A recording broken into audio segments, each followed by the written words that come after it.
Hello दोस्तों, आज है हमारी सेकंड क्लास चैप्टर सेट और आज हमें एक्सरसाइज करनी थी। कल मैंने एक क्वेश्चन बताया था और थोड़ा सा मैंने उसमें ध्यान नहीं दिया, लेकिन फिर बाद में मैंने देखा तो मुझे लगा कि अच्छा यहाँ एक चीज़ मिसिंग हो गई है। तो वो क्वेश्चन था एग्ज़ाम्पल 4 था। एग्ज़ाम्पल 4 में क्या था आपका? एग्ज़ाम्पल 4 में था कि यहाँ पूछा था कि इस सेट को सेट बिल्डर फॉर्म में लिखना था। तो मैंने ध्यान नहीं दिया, मैंने जो बताया वो पूरा आपको बता दिया। n नेचुरल नंबर में बिलोंग कर रहा है और n अपॉन n+1 ये तो मैंने बता दिया, लेकिन यहाँ लिमिट है ना, n की लिमिट सिर्फ 6 तक है और n+1 की लिमिट सिर्फ 7 तक है। ये सेट इसी तरीके से आगे नहीं बढ़ता गया है। ये जो मैंने बताया है इसके अकॉर्डिंग तो ये सेट जो मैंने बताया उसके अकॉर्डिंग सेट ऐसा हो जाना चाहिए था टेबुलर फॉर्म में, इस तरीके से। इस तरीके से वो आता जाता, रुकता नहीं, कहीं कहीं उसका स्टॉपेज नहीं होता। लेकिन यहाँ इसने रेस्ट्रिक्ट किया है और मैंने ऐसे सेट का बता दिया। तो इसका जो अगर हमें लिखना होगा सेट बिल्डर फॉर्म में, इसे हमें लिखना होगा अगर टेबल हाँ रोस्टर फॉर्म में नहीं, क्या बोल रही हूँ मैं, अगर इसे हमें लिखना होगा आपका सेट बिल्डर फॉर्म में ही, तो ये कैसे लिखा जाएगा? ये इस तरीके से लिखा जाएगा, x such that x is equal to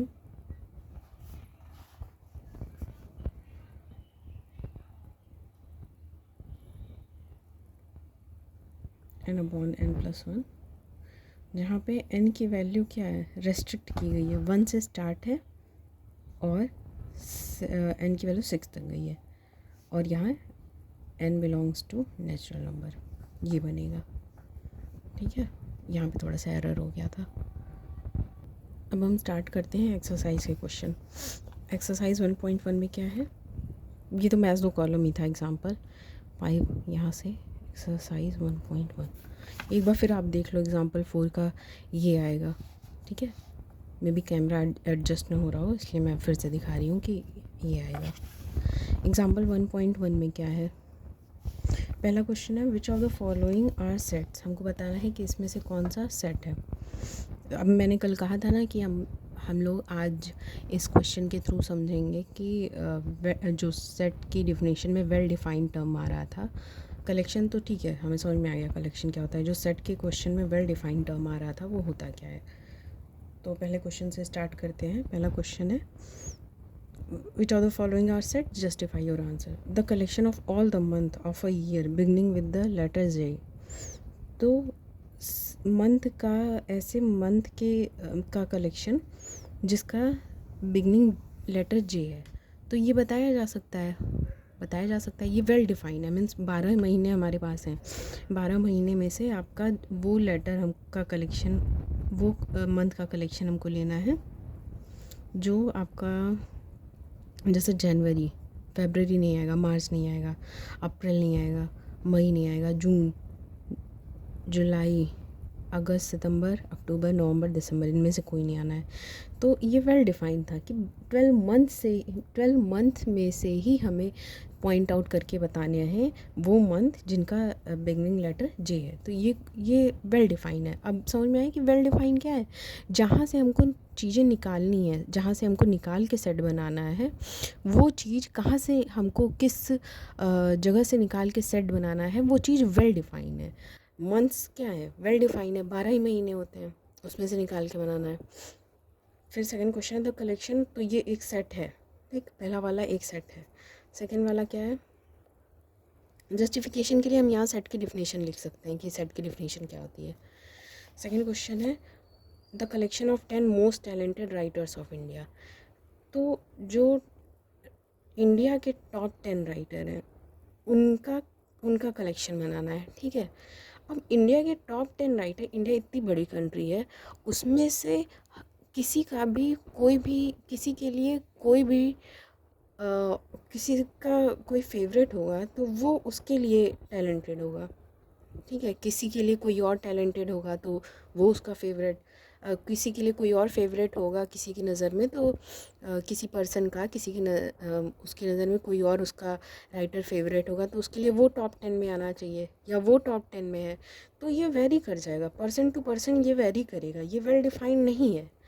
अगर यहीं पे लिखा होता किसी मैगज़ीन के अकॉर्डिंग, किसी पब्लिशिंग के अकॉर्डिंग, किसी पब्लिशर के किसी मैगज़ीन के अकॉर्डिंग, सपोज़ कोई मैगज़ीन पब्लिश हुई है उसके अकॉर्डिंग अगर कहता कि आप collection of top 10 most talented writers of India from suppose Forbes magazine, उसमें से ऐसा कुछ कहता, कोई एक स्पेसिफाई किया होता, तब वहाँ पे ये वेल डिफाइन हो जाता सेट। लेकिन ये सेट ही वेल डिफाइन नहीं है। क्यों? मैंने कहा ना, जहाँ से हमको निकालना है वो चीज़ वेल डिफाइन नहीं है, हमें सेट कहीं से निकाल के ही बताना है, बनाना है। अब वही ना, टैलेंटेड राइटर्स इंडिया के डिफाइन ही नहीं है, तो इसलिए ये सेट नहीं है, सेकेंड वाला सेट नहीं है। आई होप आपको ये समझ में आया हो कि वेल डिफाइंड चीज़ शब्द मतलब वेल डिफाइंड टर्म क्यों यूज़ कर रहा है, क्या उसका सिग्निफिकेंस है। नेक्स्ट क्वेश्चन देखते हैं। A team of 11 best cricket batsman of the world. अब क्या है, ये क्या डिफाइन है, आप खुद सोचो। A team of 11 best cricket batsman मांग रहा है वर्ल्ड का 11 कैंडिडेट। लेकिन यहाँ पे तो फिर वही हुआ ना कि इतनी बड़ी दुनिया है, उसमें से किसी का भी जो फेवरेट होगा वही उसके लिए बेस्ट होगा, वही उसके लिए फेवरेट, वही उसका बेस्ट क्रिकेट बैट्समैन होगा। और इतनी बड़ी दुनिया है तो सबके लिए नज़रों में तो अलग अलग होगा, तो ये वेल डिफाइन नहीं है। अगर यहीं पे लिखा होता, सपोज़ किसी मैगज़ीन के अकॉर्डिंग लिखा होता या किसी रिपोर्ट के अकॉर्डिंग लिखा होता, जैसे बहुत सारी रिपोर्ट साल भर में हर ईयरली रिपोर्ट्स कुछ पब्लिश होती हैं, ठीक है, तो अगर कुछ रिपोर्ट्स के अकॉर्डिंग लिखा होता कि इस मैगज़ीन के अंडर या इस रिपोर्ट के अकॉर्डिंग, ऐसा कुछ रिपोर्ट के अकॉर्डिंग वो बोला होता, तब हम 11 बेस्ट क्रिकेटमैन निकाल लेते उसी रिपोर्ट से। तो इसलिए ये वेल डिफाइन नहीं है। The collection of all boys in your class fix है, क्लास में number of girls boys fix है, तो उसमें से सारे बॉयज़ का कलेक्शन निकाला जा सकता है, बनाया जा सकता है, तो ये एक वेल डिफाइन है। तो इसका मतलब फोर्थ वाला भी वेल डिफाइंड सेट है। क्यों? क्योंकि सेट की सारी कंडीशन सेटिस्फाई कर रही है। क्या कंडीशन है? कि वेल डिफाइंड कलेक्शन होना चाहिए। The collection of all natural number less then 100, ये भी वेल डिफाइन है, क्योंकि नेचुरल नंबर क्या होते हैं, 1 से स्टार्ट होते हैं, पूरा 1 के बाद जितने भी नंबर होते हैं वो नेचुरल नंबर होते हैं। तो हमें 1 से वैसे नेचुरल नंबर उठाने हैं, सेट में लिखना है जो कि 100 से कम है, तो ये भी एक वेल डिफाइंड सेट है, कलेक्शन हमको मिल जाएगा वेल डिफाइंड। 6 क्वेश्चन पे आते हैं। A collection of novels written by the writer Munshi Premchand. देखो, अगर फिर यहाँ पे क्वेश्चन लिखा होता अ कलेक्शन ऑफ नॉवेल्स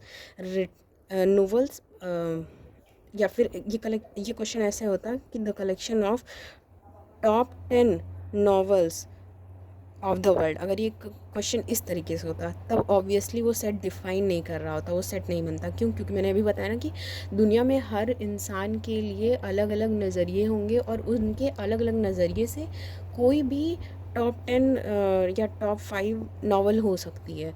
लेकिन अब इसने यहाँ डिफ़ाइन कर दिया कि मुंशी प्रेमचंद जी की ही नावल का कलेक्शन चाहिए, तो ये एक वेल डिफाइंड सेट होगा।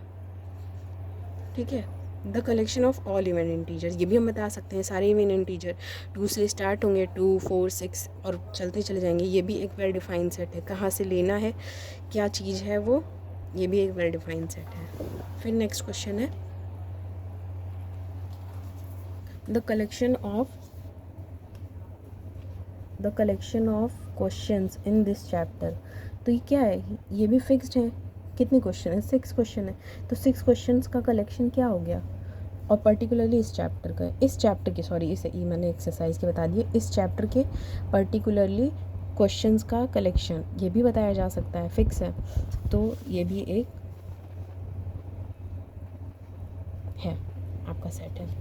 नेक्स्ट क्वेश्चन क्या है, the collection of most dangerous animal of the world. अब वर्ल्ड के मोस्ट डेंजरस एनिमल बताने हैं। अब फिर वही बात कि वर्ल्ड में इतने सारे लोग हैं, सबका अलग अलग नज़रिया होगा, किसी के लिए कोई ख़तरनाक होगा जानवर, किसी के लिए कोई ख़तरनाक होगा, तो अगर यहीं पे किसी रिपोर्ट के अकॉर्डिंग, किसी ईयर में आई हुई रिपोर्ट के अकॉर्डिंग, किसी सबमिट के अकॉर्डिंग या किसी मैगज़ीन के अकॉर्डिंग पूछता तो हम बता लेते। क्यों? क्योंकि वो फिक्स्ड होता। अब यहाँ पे फिर वही पर्सपेक्टिव वाली बात आ जाएगी, तो यहाँ पे नहीं निकाला जा सकता, इसलिए ये भी नहीं होगा, कलेक्शन नहीं होगा, ये भी सेट नहीं कहलाएगा। ठीक है। अरे ये 8th का तो होगा, 9th का नहीं है। नेक्स्ट क्वेश्चन पे आते हैं हम लोग। सेकंड क्वेश्चन क्या है? एक सेट दिया हुआ है, इसमें से कह रहा है इंसर्ट द अप्रोप्रिएट सिंबल। ये क्या है? बिलोंग्स टू का सिंबल है। ठीक है, कल शायद मैं बताना भूल गई रही हूँ, आज बता रही हूँ। मैं बाद में मैंने बुक पलटा तो देखा, हाँ यहाँ बिलोंग्स का सिंबल यूज़ किया और मैं इसको बताना भूल गई। तो ये बिलोंग्स का सिंबल है। बिलोंग्स मतलब वो पर्टिकुलर एलिमेंट उस सेट के अंदर आ रहे हैं या नहीं आ रहे हैं, ये डज़ नॉट बिलोंग टू है। जैसे पहला क्वेश्चन है 5 और ए, बीच में ब्रैकेट है, फिल करने को है।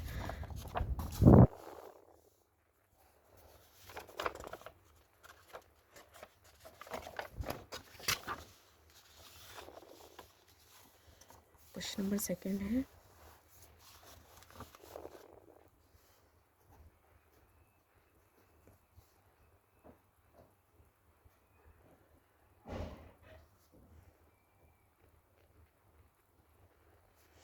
5 एक सेट के अंदर क्या हो रहा है, बिलोंग कर रहा है कि नहीं बिलोंग कर रहा है।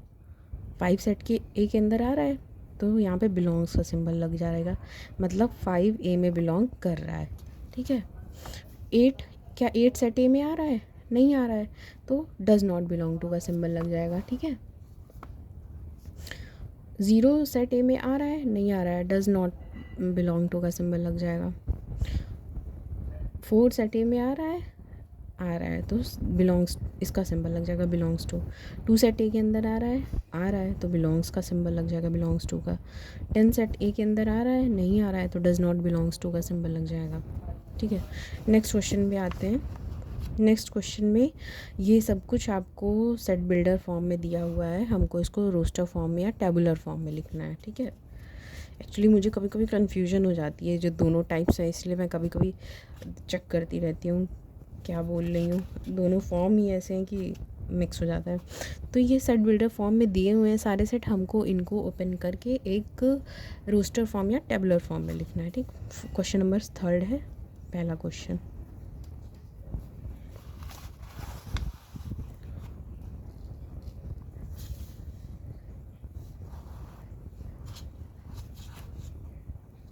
पहला क्वेश्चन क्या है?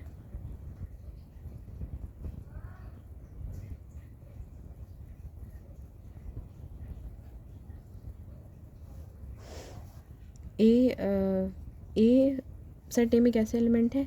एक्स सच दैट एक्स, मतलब एक्स क्या बता रहा है? ये वही एलिमेंट बता रहे हैं। एक्स एलिमेंट है, कैसे डिफ़ाइन किया गया है? एक्स इंटीजर है, मतलब वो जो एलिमेंट्स ए के अंदर आ रहे हैं वो एक तरीके के इंटीजर हैं और वो इंटीजर -3 से 7 के बीच में आ रहे हैं। अब देखो यहाँ इक्वल टू का साइन नहीं लगा है, अगर इक्वल टू का साइन लगा होता तो -3 और 7 को भी इंक्लूड किया जाता, लेकिन यहाँ इक्वल टू का साइन नहीं लगा है, तो इसका मतलब -3 से 7 की तरफ आने वाले नंबर्स सारे इस सेट में हैं। जैसे इसको हम लोग इस तरीके से लिखेंगे, -3 के बाद क्या आता है? -2 आता है, और इंटीजर्स हों चाहिए हमको। ठीक है। -1 0 1 2 3 4 5 6, ये सारे देखो इंटीजर्स भी हैं और ये -3 से 7 के बीच में भी बिलोंग कर रहे हैं, और -3 और 7 को तो एक्सक्लूड करना ही है, वो तो वहाँ लिखा ही है। सेकंड क्वेश्चन क्या है? B x such that x is a natural number less than 6। X एक नेचुरल नंबर है और वो 6 से कम है, तो बी क्या हो जाएगा?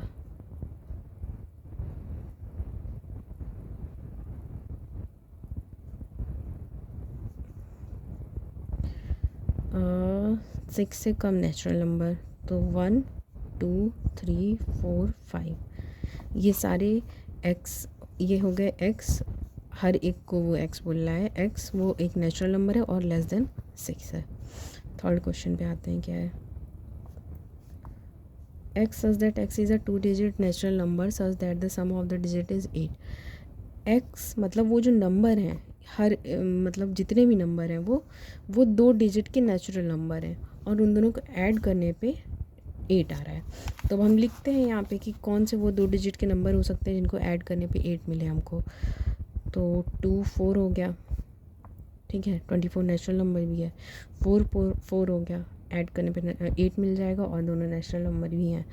और 6 2 हो गया, दोनों को ऐड करने पे 8 मिल जाएगा और दोनों नेचुरल नंबर भी है। 26 हो गया, इसी को 42 भी लिख सकते हैं, ठीक। और क्या है सोचो, और कुछ है? हाँ 80 हो गया, दोनों को ऐड करने पे 8 मिलेगा, लेकिन 08 नहीं होगा। नहीं 80 नहीं हो सकता क्योंकि दोनों डिजिट नेचुरल नंबर की है। देखो 80 नहीं होगा क्योंकि बोल रहा है ना दोनों डिजिट नेचुरल नंबर की है, यहाँ पे सब में दोनों डिजिट नेचुरल नंबर की है। 17 हो गया, 17 हो गया, 71 हो गया, ठीक है। और क्या हो सकता है? और कुछ है? 7 6 5 3 हो गया, 3 5 हो गया, और 7 6 5 4 हो गया, 4 से बनने वाला लिख ही लिया। 42 नहीं होगा, 42 नहीं होगा, सॉरी 4 24 क्यों लिखी हूँ मैं, सॉरी ये नहीं होगा। 4 से बनने वाला हो गया, 3 से बनने के लिए हो गया, 2 से बनने के लिए हो गया, 1 से भी हो गया, बस इतने ही नंबर आएंगे। कितने हो गए? 44 62 26 17 71 53 और 35, ये सारे नंबर हो गए। नेक्स्ट क्वेश्चन पे आते हैं। नेक्स्ट क्वेश्चन क्या है? फोर्थ वाला, D x such that x is a prime number which is a divisor of 60। जो नंबर क्या करता है 60 से डिवाइड हो जाता है, और ऐसा नंबर लेना है कि वो प्राइम नंबर हो। तो इसमें से प्राइम नंबर तो पहले पता ही है क्या क्या होता है। क्या होता है? देखो प्राइम नंबर होता है 1 3 5 7 9 नहीं 9 नहीं 10 11 ऐसा नंबर जो खुद के टेबल में आए, मतलब खुद से डिविजिबल हो और 1 से डिविजिबल हो, उसी को प्राइम नंबर कहते हैं। 11 हो गया, 13 हो गया, ये सारे नंबर आपके होते हैं। अब इन्हीं में से हमको क्या निकालना है? वो जो जो 60 से डिवाइड हो जा रहे हैं। तो पहला तो 1 ही है, 3 भी 60 से डिवाइड हो जाएगा, मतलब 3 भी 60 को डिवाइड कर देगा, 5 भी कर देगा, 7 करेगा नहीं, 11 करेगा नहीं, 30 करेगा नहीं, और 14 में तो होता नहीं है, 15 प्राइम नंबर नहीं है, 16 नहीं, 17 नहीं, अब नहीं होगा, और 6 10, ठीक है, बस इतनी नंबर है। 1 3 5 1 3 5